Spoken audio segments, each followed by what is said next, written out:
आणि काही कमी पडली तर मी मंत्री आहे ना. महाराष्ट्रामध्ये सगळ्यात जास्त बजेटवाला मंत्री आहे.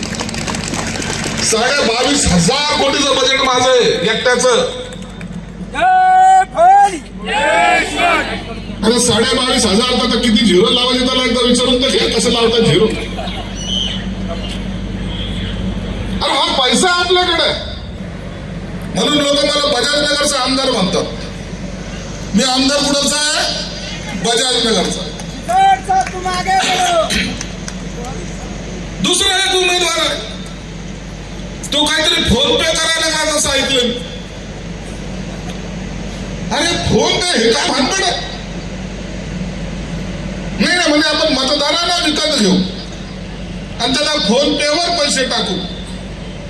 अरे चांगले धंदे चांगले ते कर, कशाला टोक्याला लागतो?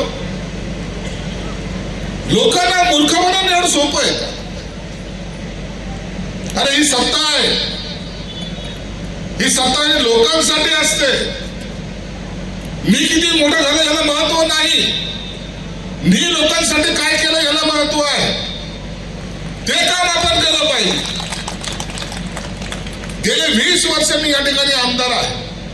माझ्या माता भगिनीला विचारा, माझ्या भावांना विचारा, कधीतरी तुम्हाला असं वाटलं का हा आमदार आहे, हा मंत्री आहे म्हणून? आपल्या घरातलं वाटतो का नाही? माझं कुटुंब या ठिकाणी काम करतो तुमच्यासाठी. कधी त्यांनी विचारलं का नाही मी पालकमंत्र्याची बायको आहे, मी पालकमंत्र्याची मुलगी आहे? कधी आमच्या डोक्यात जात. आम्ही हे समजतो की आपण ज्यांच्यासाठी काम करतो त्या आशीर्वादाच्या बळावर आपण जिवंत आहोत. त्यांचा आशीर्वाद आपल्या पाठीशी असला पाहिजे म्हणून आम्ही तुमच्या सेवेमध्ये आहोत. कालची घटना सांगतो. हे बघा माणसाचा काही भरोसा नाही. अजितदादा गेले का नाही? कोणी मानलं होतं का? काल माझी बी बारी आली, ती वाचलो थोडंच केलं.